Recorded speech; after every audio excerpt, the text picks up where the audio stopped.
Okay. Hi, everyone. Welcome to the candidate office holders media session. My name is Margaret Elizabeth. I'll be your host and moderator for this segment of our annual national meeting. I hope to see you at many of the sessions later on, workshops and keynote addresses and fundraisers.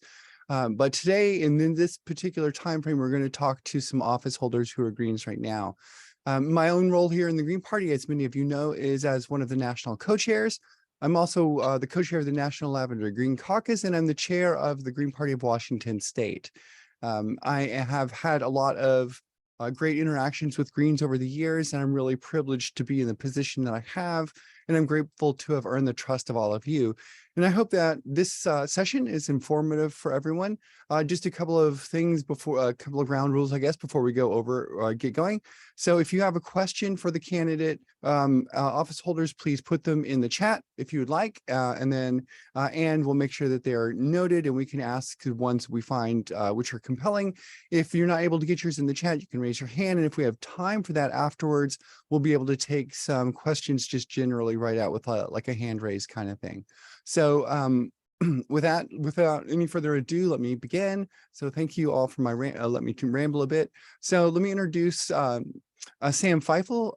Sam is chair of the Gray New Gloucester City School Board in Maine.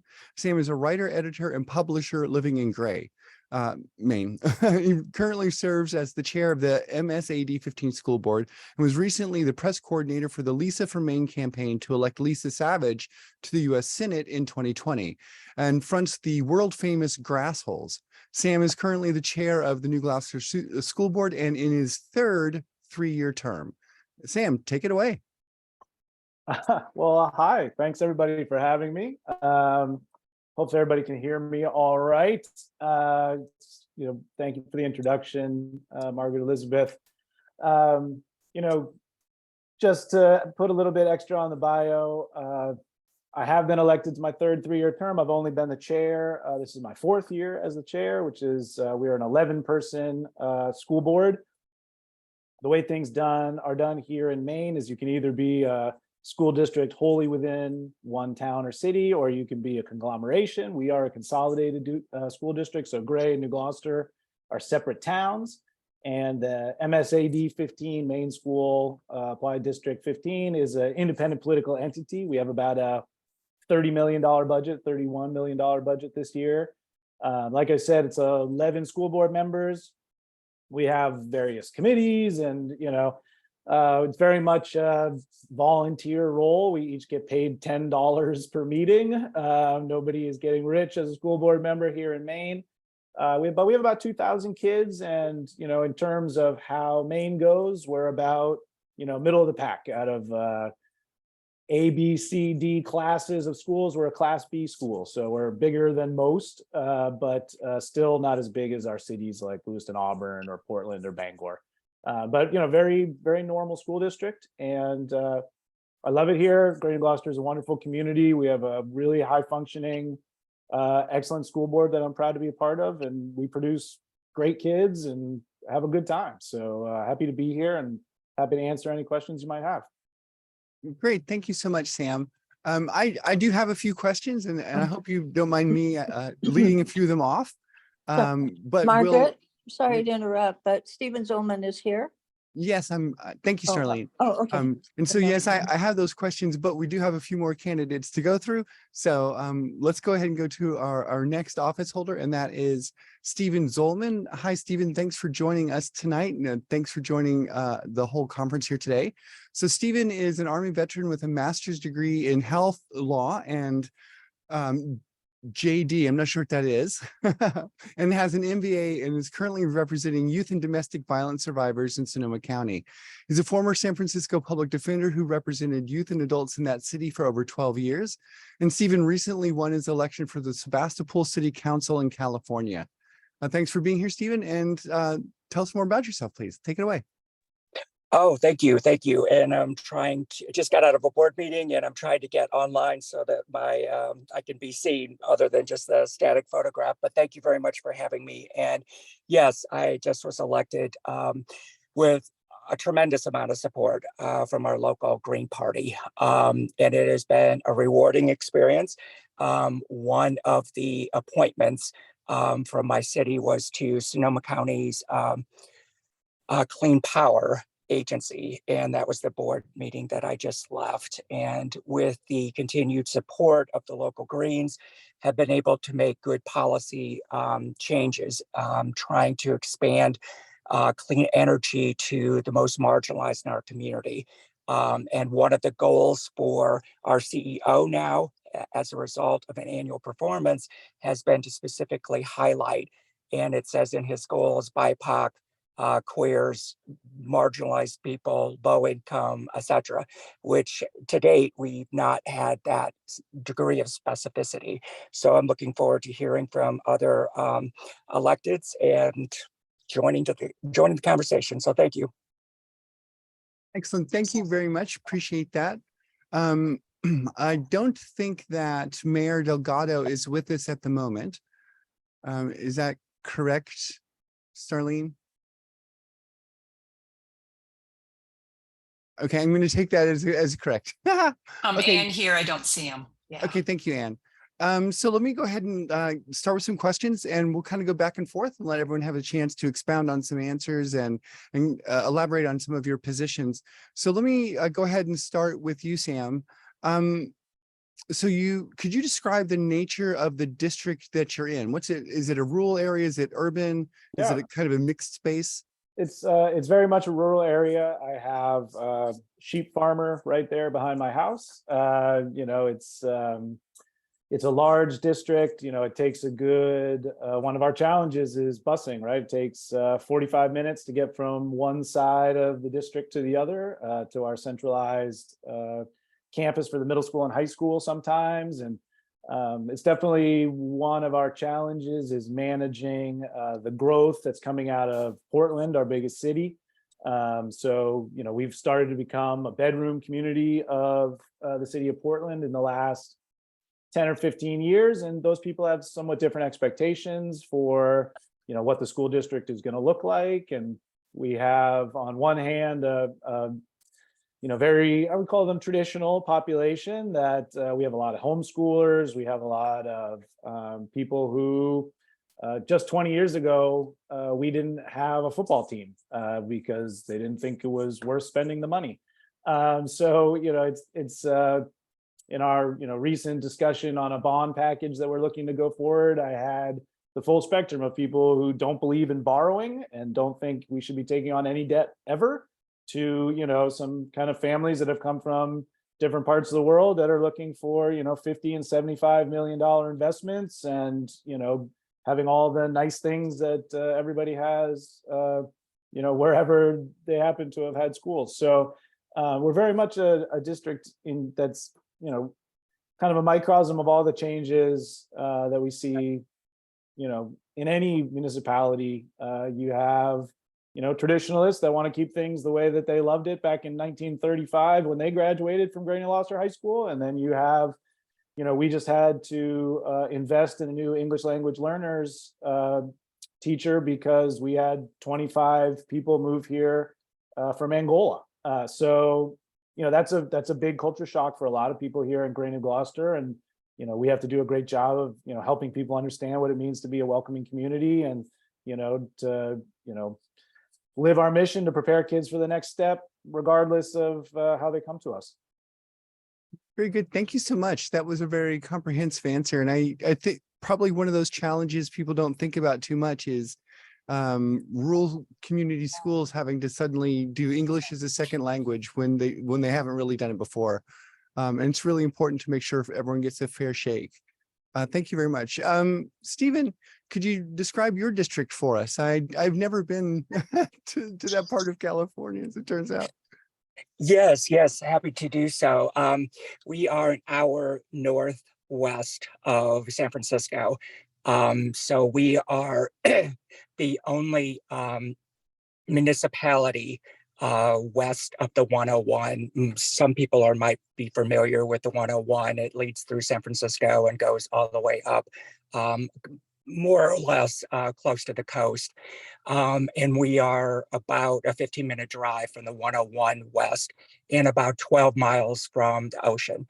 So our community is It's kind of a hybrid. I mean, it can be seen as rural, and it could also not be seen as rural, given the fact that we're that close to the 101 and just a hop, skip, and a jump from the 101 to Santa Rosa. But it is a very small community. We only have about 8,000. And what we figured out with a recent poll was that we only have about 5,000 who are registered to vote.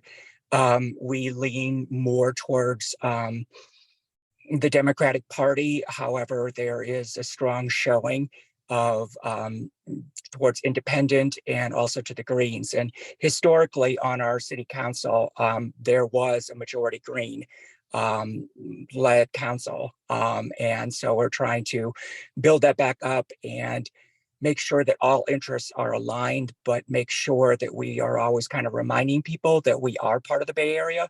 And so progressive / leftist views are, not to be looked down upon, but perhaps even embraced. So that's a little bit of a summary. Excellent. Thank you so much. That sounds like a pretty interesting place in California, sort of sandwiched between the highway and the ocean. I imagine it's pretty neat. So I Yes. wanted, at this point in time, I'd like to go ahead and turn it over to Ann Link from our media committee to ask a few questions as well. And then we'll be able to come back over for me to finish up with some questions also.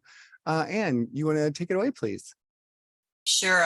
I'll do this quickly because I have a crying baby in the background, but this is a question for Sam. I know a lot of Greens are in local office, and I wonder if you have any insights on the importance of that, or what you're able to do at that level that's really important in terms of changing the world, so to speak, on a global level. Like, how does that work out in a local office to try to bring those principles to your community?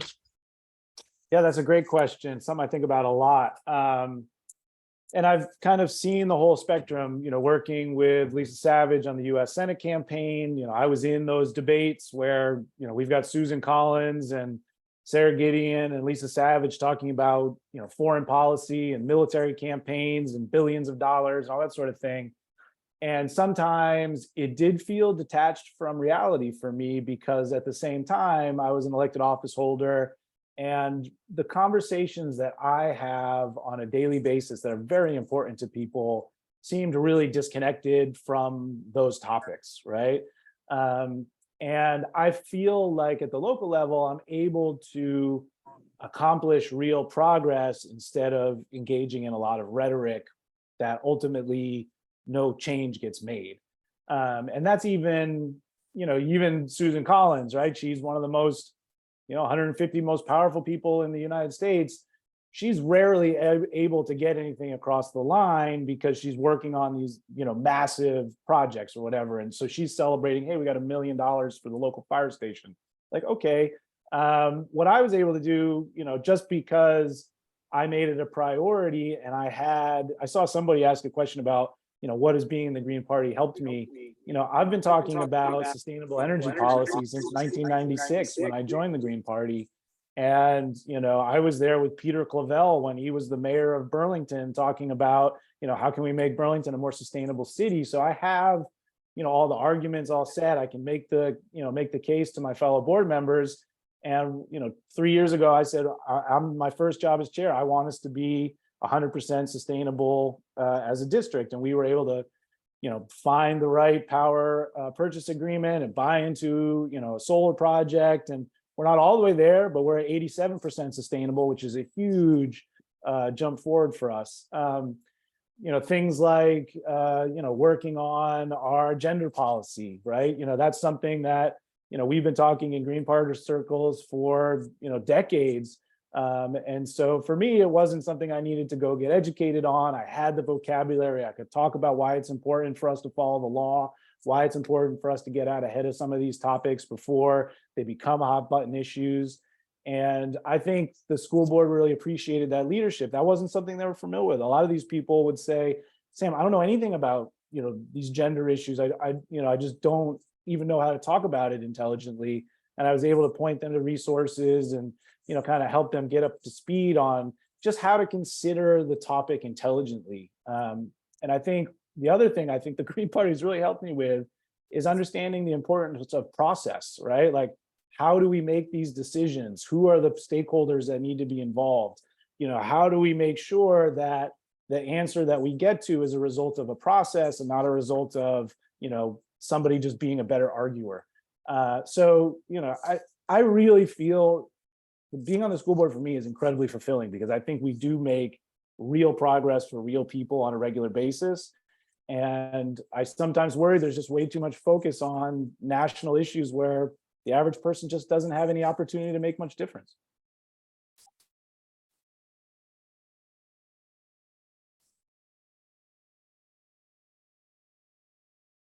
You're muted. It's Sorry. muted. Stephen, I wanted to see if you can hear me now. I know you came in on a different line. Yes, I can definitely hear you. Thank you. Okay, great. I have a similar question, which is, in your position on the city council, are there uniquely green views that you've been able to bring and maybe spread amongst your colleagues that have made a difference in terms of some of the decisions you've made as a group?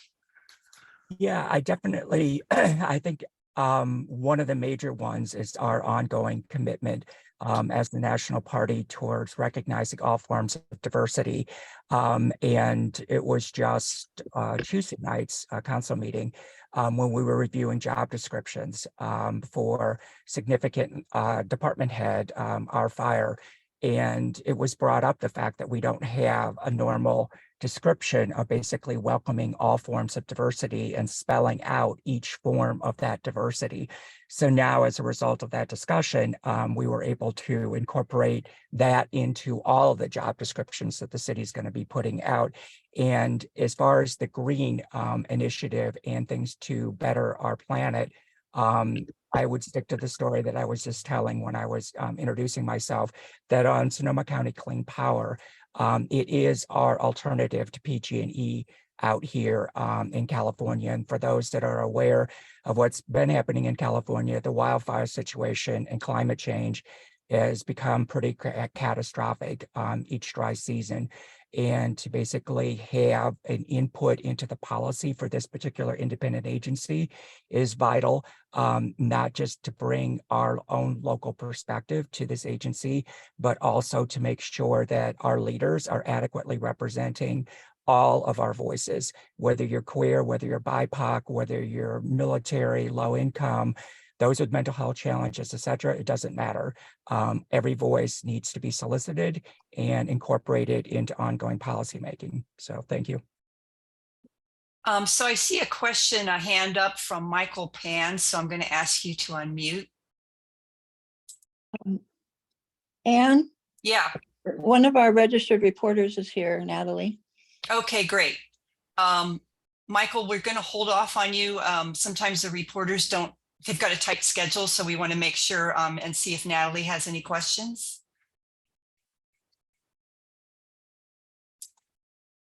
Make sure you unmute, Natalie.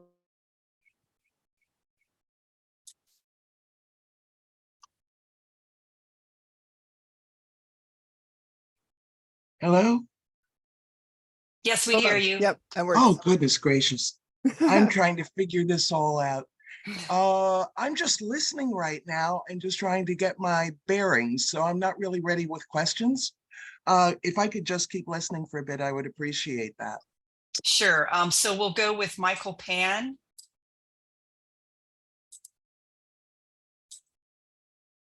Hi, good afternoon. Thank you. Yeah. Go ahead.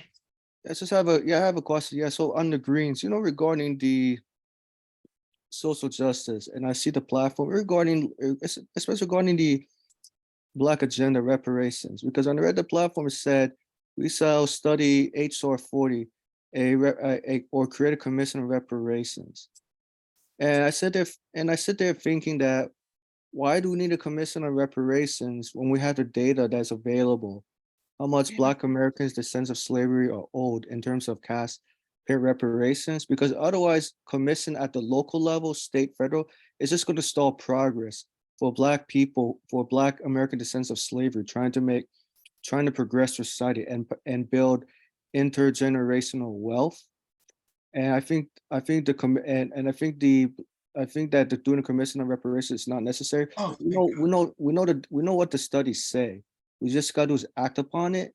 Because you look at the other groups who receive reparations, Japanese, Jews, Native Americans, not to mention the migrants coming over the border receiving free money. But that free money is our taxpayers' money that we're supposed to be the ones benefiting from programs and other resources, not the migrants who cross the border illegally. So that needs to be updated on the Green Party's platform in terms of making the Black agenda rigorous in terms of cash payment, reparations. And number two, I Oh, want to ask. Michael, I just Michael- want to stop you because I want to see if you can form a question for our office holders. It sounded Yeah. like you have a question in the beginning, but if I you could do. restate that. Yeah, yeah, that's the point. It's going to lead up to a question. But I'm just stating the problem and then I'm stating the problem and going to ask a question. Great, after. because we have other people with Yeah, I questions, so understand. we want to keep So moving. my question is this, for the Greens, because I see with Cornel West running on the Green Party platform. I'm not sure if the Green Party committee has discussed with Cornel West adopting the policy positions from the Green Party's platform, because he talks about reparations. That's great, but it's not stated on his website. And I think that should be very important, especially among Black voters who are going to vote for third parties in the upcoming elections. And two This is is a question session for office holders. So if you could state your question for our office holders that relate to their office. yes, for the office holders, yes. So for the office holders, because I see it so many times with a lot of office holders running for office, sometimes they forget to include reparations on their platform. I know there's a lot of information they've drafted, I get it. But why is there some information that's stated on the National Party's website has been excluded when the office holders are running for office at the local, state, or national level? Does one of our office holders want to Sure. address that? I can answer that. I do support reparations. I always assumed that the Reparations Commission was mostly just to iron out the details, to figure out, just how much to whom and what the qualifying, et cetera, is. I think the Green Party supports them in general. When for the school board, I don't know that we have much say in that, but that's a good point. If anybody asked me, I would certainly say that I support reparations, and to the extent that I do release policy, that could be something that I put in there. I don't know that it's relevant to my position, but it can't hurt. Right, I'm just saying because your constituents. Stephen, did you have anything to respond to on that question? I might I'll need just to. I'll just follow up with what Sam said. Yes, I definitely do support reparations, and I think the party does as well. We And I'm are. looking at a bunch of white people who don't know anything about the issue of reparations, and he just been Well, challenged. that I would disagree with, and the fact that many of us are strong allies of our BIPOC community. So yes, I would take question or concern about that statement, and never really assume someone's past history. So yes, we do have small population, as I mentioned, but we definitely have vocal allies that stand up. There was a burning of a Black Lives Matter banner outside of our library. We coalesced, we came down with a specific message about that from council level. So yes, we definitely are trying to support everybody from different marginalized communities. Thank you. We have a question here in the chat from Brett Clark. School boards in Florida are nonpartisan. There are other elective boards that are nonpartisan. Did the elected officials that we have on this broadcast win their posts in a nonpartisan election? And an expansion on the question, should we focus on nonpartisan elections to build our ranks among elected Greens before moving on to bigger things?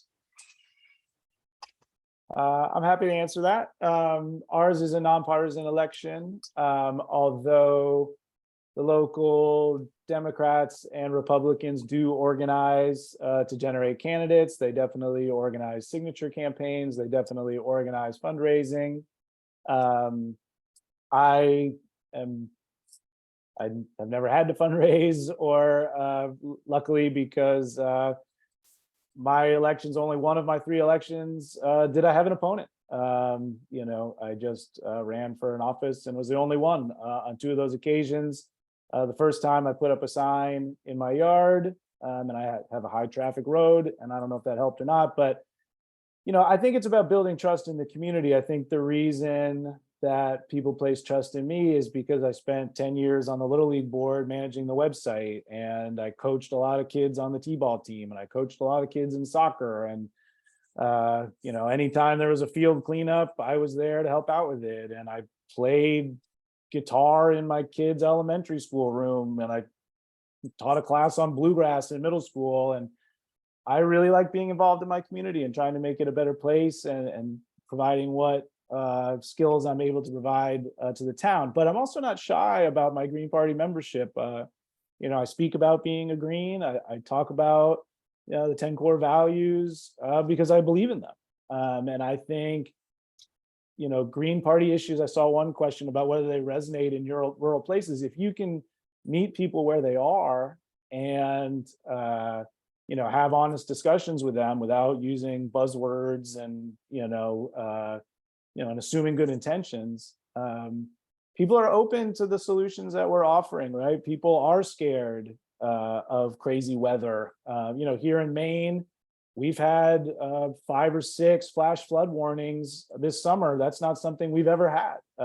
We have our roads washed out on Bald Hill Road. People aren't dumb. They know that this hasn't happened before. They want to know why, and they're interested in having discussions on how we can conserve energy, and how we can conserve resources, and how we can build. We have a sustainability committee in our town that's led by Republicans. I think when you sort of meet people where they are, you are able to have real discussions about your Green Party values, rather than trying to sort of impose your will on them, by winning elections with money and influence. It's a hard thing. I think you have to be a member of a community. I've lived here for 25 years, and it wasn't until after I lived here for 15 years that I felt okay to run for office, like I had some legitimacy there. In a place like Maine and a lot of rural places, you got to establish your bona fides. They want to believe that you're there for the long haul, that you're not just trying to build towards something else. So to answer the question about, building the party, we have some people on the school board who've made it very clear that they want to also run for state rep, and they want to move forward. That I've never made that my intention. I want to do this job. I don't want it to be a stepping stone towards another job. I don't want it to be building my career. I want to serve my community. I do think there's a future. Maybe I run for something else, but I think if you approach things in a transactional sort of, scheming, strategic way, sometimes they sniff that out. So, you really have to live that authenticity, I think. There's another question here. What advantage did the Green Party give you in these local elections, if any? So I wanted to check in with Stephen to see if yours was nonpartisan or a party election. It was definitely nonpartisan, and it was interesting in the fact that we were all supposed to draft up the statement that would go to our county registrar. And I did slip in the fact that I'm a longstanding Green Party member, was on the steering committee for California, et cetera. And then it was at the last minute, they were like, oh, no, you need to take that out. I was like, okay, just wanting to do what I need to do to make sure I'm compliant. But then somehow when it actually hit the books and hit the voters, the Green Party was in there. So I honestly, I think that I agree a lot with what Sam had said, which is like, I had only been in the city of Sebastopol, living there properly with my partner for 4 years at the time, but I had spent almost 13 years in the West County part, Guerneville, Russian River, that area. So I kept track of what was going on in Sebastopol. And as soon as I got there, I was appointed the library commissioner, was on a number of different boards, nonprofits. And so, yes, you definitely need to get out, and you need to understand the local community issues and how you can actually advance their issues, secure them funding, And authenticity, as Sam mentioned, is very key. You need to put in the work for sure. Thank you. There was a hand up. They seem to have dropped off the call. Are there any other questions? You could put your hand up or put it in the chat.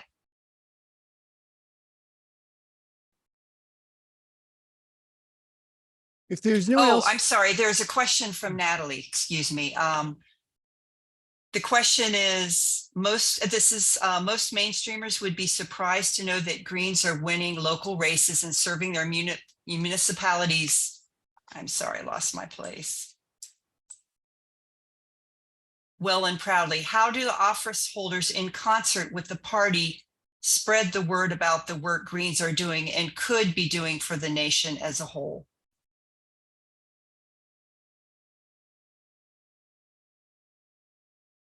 I'm happy to answer that question. You know, I think it's a really hard thing. It kind of gets to the authenticity question is, you know, as soon as you start sort of tooting your own horn, people start to become suspicious of your motives. And so what I try to do is celebrate successes that are successes for the entire community and hope that, you know, people see who has helped make those things possible. And I want everybody to, you know, regardless of whether people see themselves as Green Party members or not Green Party members, I want them to believe that the climate is in crisis and we need to do something about it.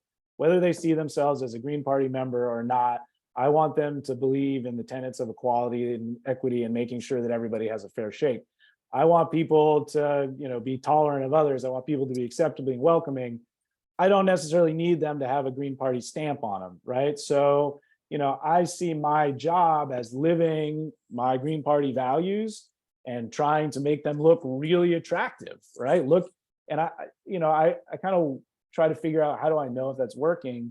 You know, we just had this is a silly example, but we just had our athletic director move on after 7 years. And so we're hiring athletic directors here in MSAD 15. And we had like 7 great candidates, people who had, you know, worked in much bigger districts or worked out of state or, you know, whatever they happened to do. And that felt really good. People saw our community as a place that they wanted to come and hang their hat. And I think those are the signs that are going to happen when Green parties breed success, and that success draws people trying to emulate that success. That's when we get new Green Party members. You can't trick people into being Green Party members. You can't, you know, go at it sideways or, oh, you know, I didn't say I was a Green, but now I am. No, you have to be transparent. You got to be radically transparent. And I think that is working. And, you know, like I said, I've been a Green Party member for a long time, but being a Green Party member is not more important than, you know, raising the stakes for the people who need it raised the most. And if, you know, if people need to call themselves an independent or something else to get that done, you know, more power to them. Stephen, do you want to answer the question? Let me know if you want me to repeat the question. Yeah, as I understood the question, and correct me if I'm wrong, it's like, what could we do to help our local Green Party councils elevate the issues in order to get more people elected as Greens? Was that basically it? Yeah, that's a good restatement. Okay, good. Yeah, I think definitely keeping in touch with your Green Party councils and their members has definitely helped me. If anything, it's reinvigorated me during times of stress when you are singled out as being that person who wants to have a different interpretation. I'll use a specific example of what public safety is and how communities define public safety. And it took a lot of research, and I went to other cities like the city of Richmond, and I never used the word divest, I never used the word defund, but I cite to policies that were created in other cities about how we can expand the old definition of public safety, which is like, how much money can we throw at police and how much money can we throw at fire? Those people are not ones that I would call. I mean, I'm 61 years old. I'm out gay. It's like I would not be calling the police. It's like I don't know the treatment necessarily that I would receive. And there are certain elements that like to bully those.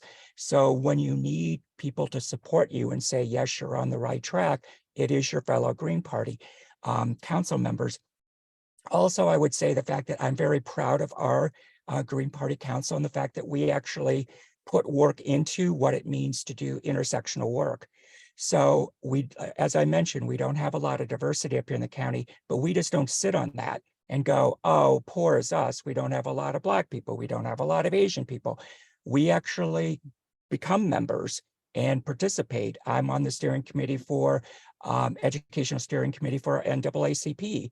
It's like we go to those events and we start understanding what their issues are and how we can lend a hand.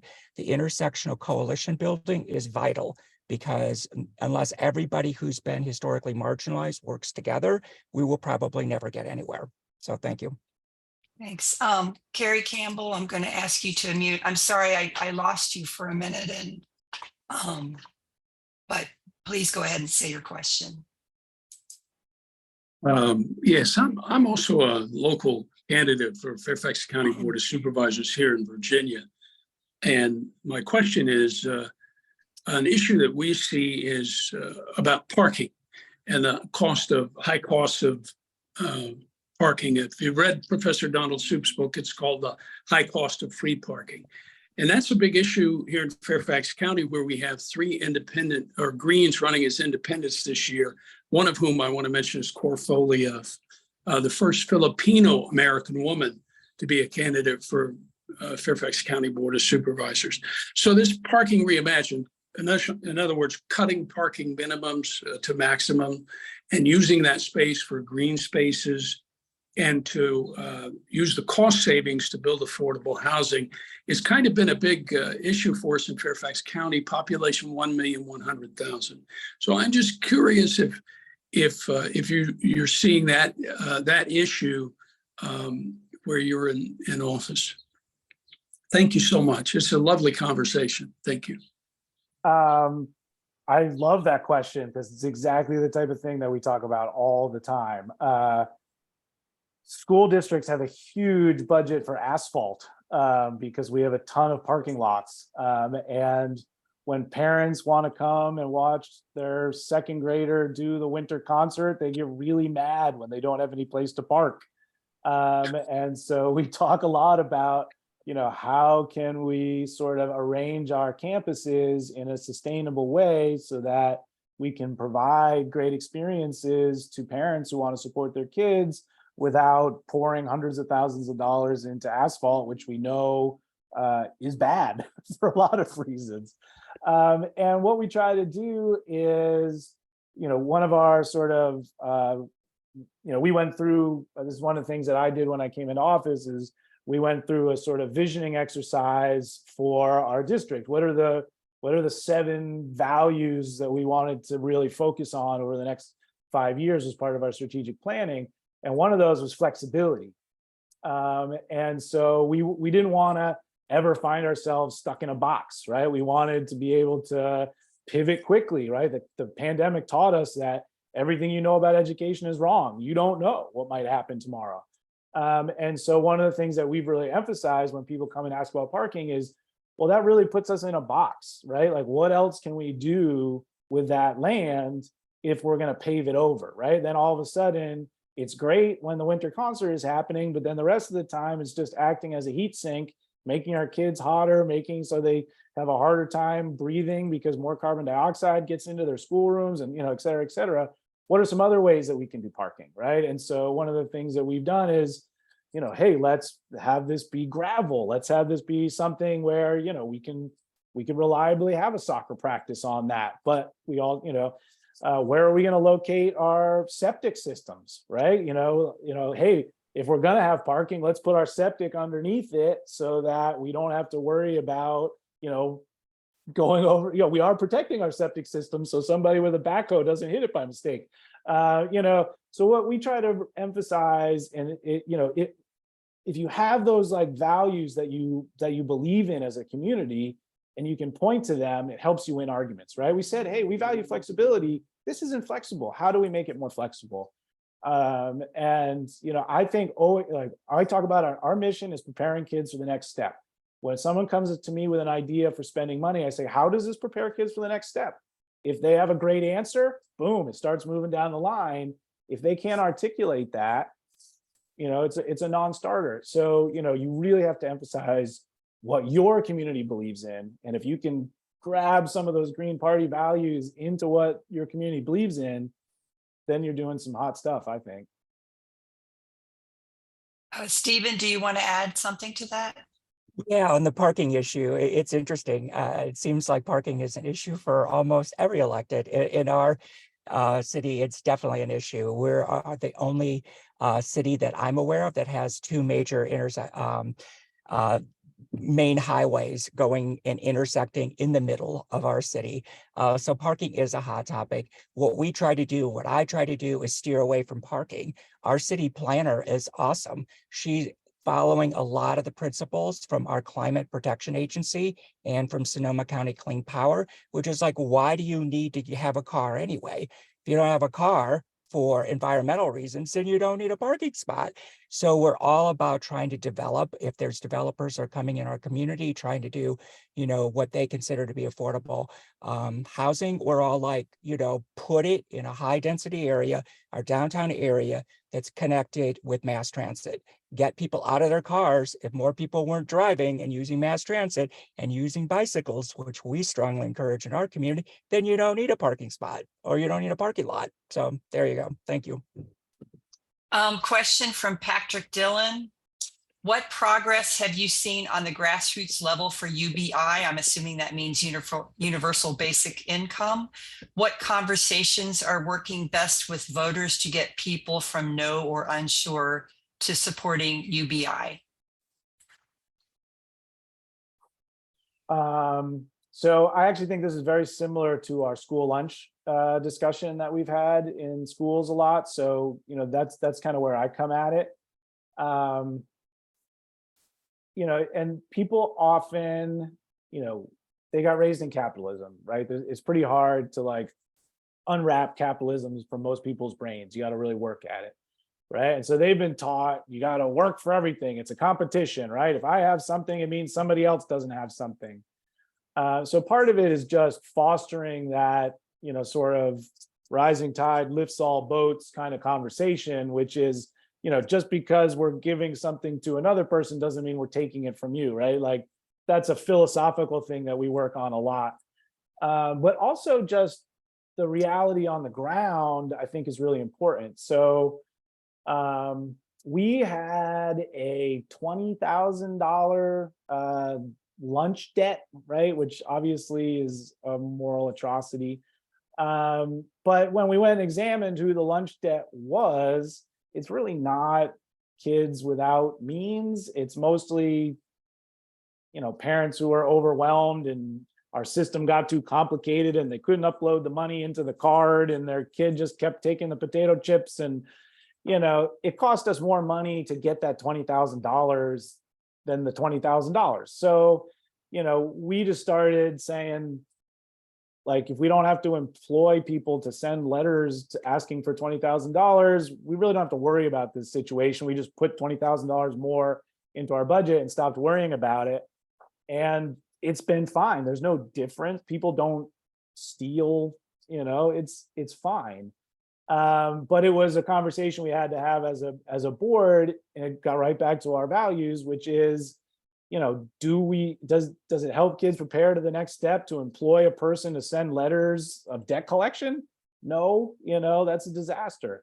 So, if we can put that $20,000 towards, administrative mistakes and call it good, but then, right, then you get into, I think, inter-bureaucracy, right? Because then our state passed a law that said, we are going to have 100% paid for school lunches and breakfast, actually. And then it became, okay, what's the funding mechanism, right? So if the state's going to pass that law, I wanted a seat at the table to say, well, then I would want some more state funding, right? So, if this is something that's required at the state level, even though we're already sort of doing it, I would like to have the discussion about, is this an unfunded mandate, or is this something where we can talk about taking some of the, are we going to raise taxes on corporations to fund this? Are we going to spend less on the cops? Are we going to spend less on the highway department?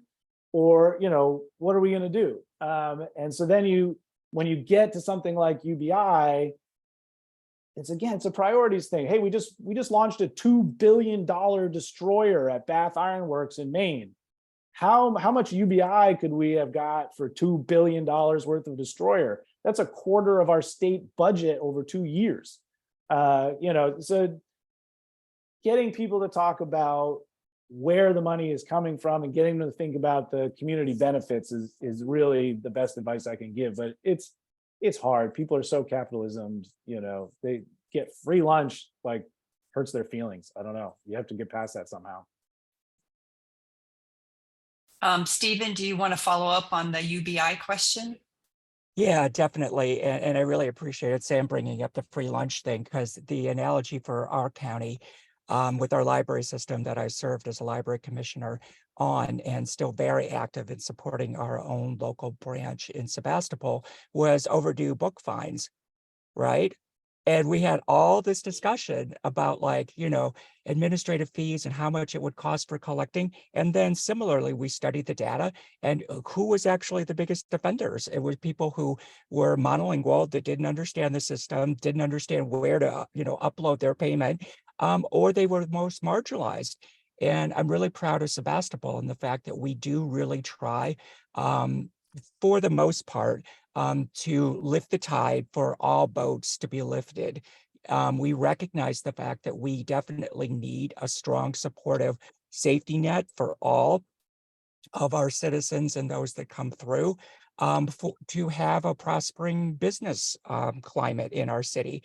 Because if you have a lot of people who don't have any other way to support themselves other than to be sleeping on the street and panhandling, then you have to look back at whether UBI would be good.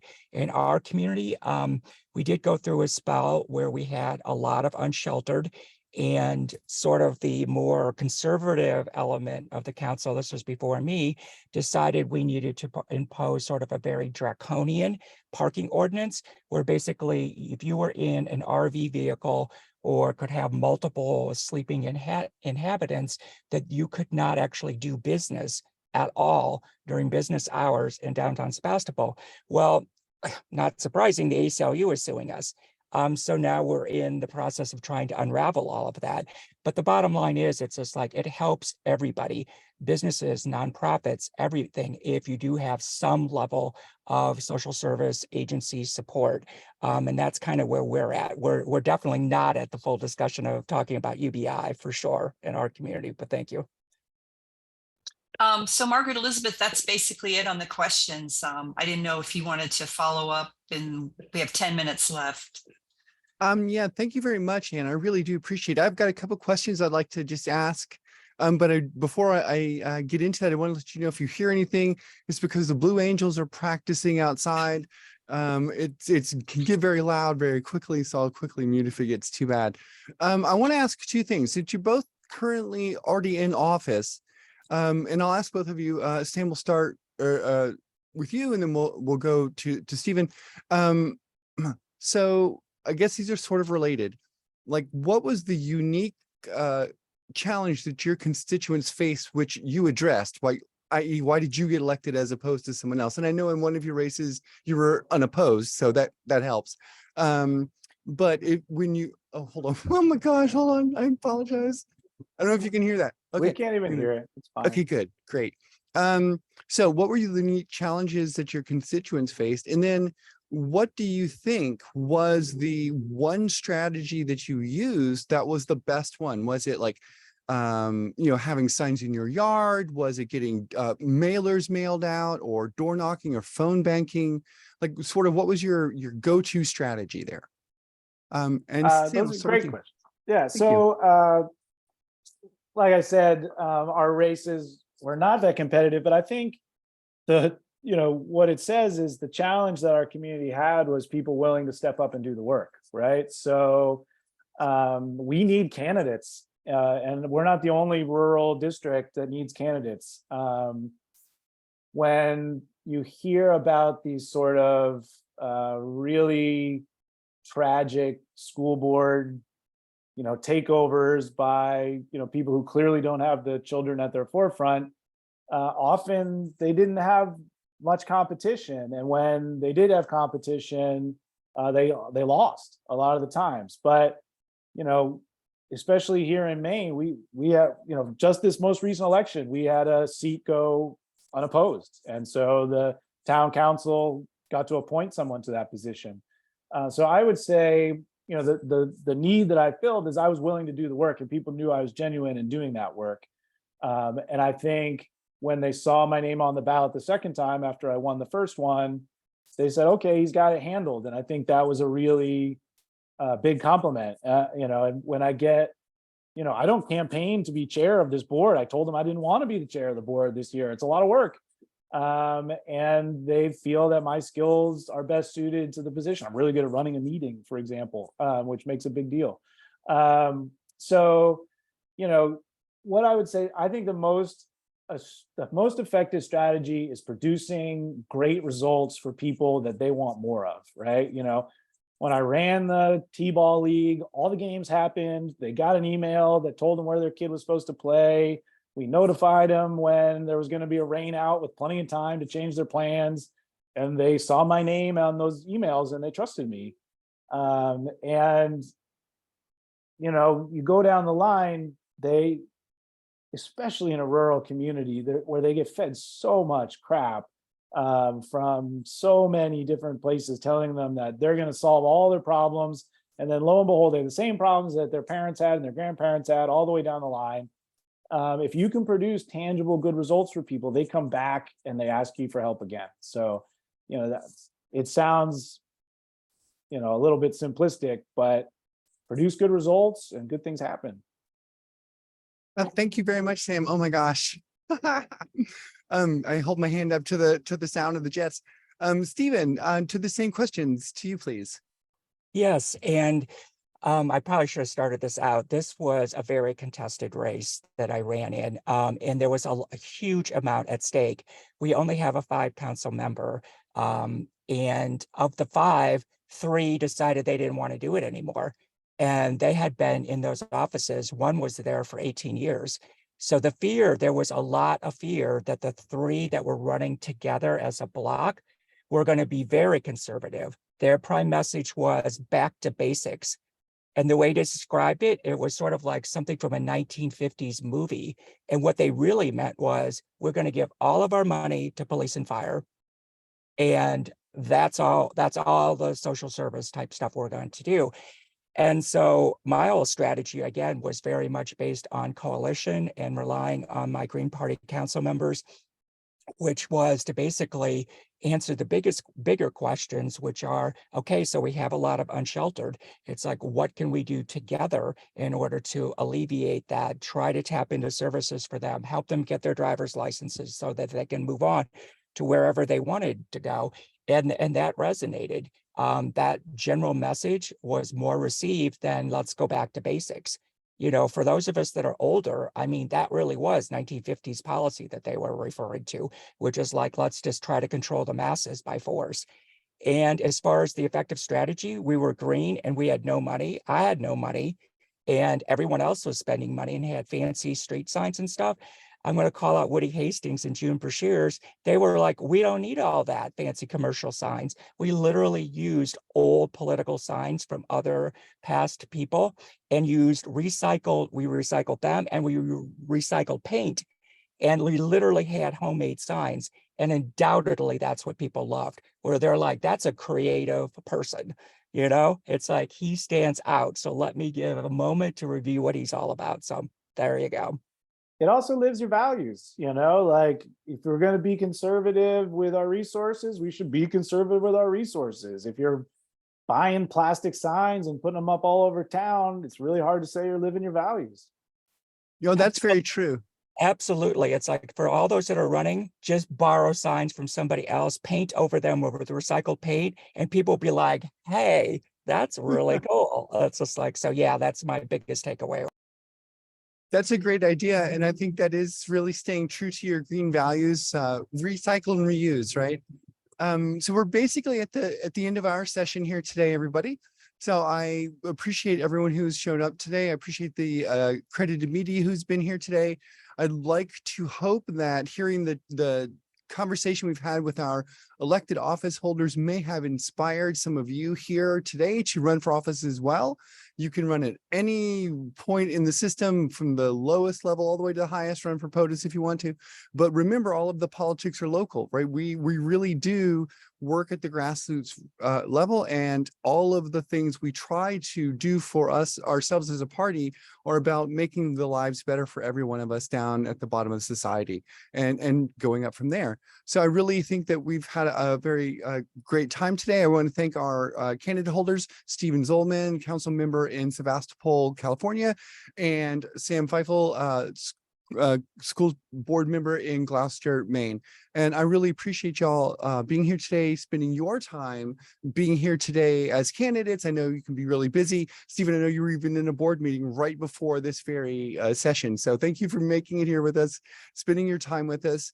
And I really hope that the rest of you can catch some of our later sessions. We've got some workshops coming up in about 30 minutes later on in this channel and a few other channels on the program.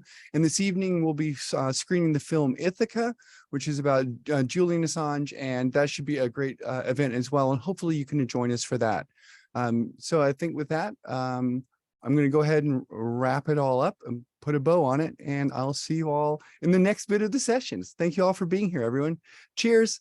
Good day, all. Thanks, everyone. Appreciate it. Thanks for the moderators. and Aloha and everybody else. mahalo.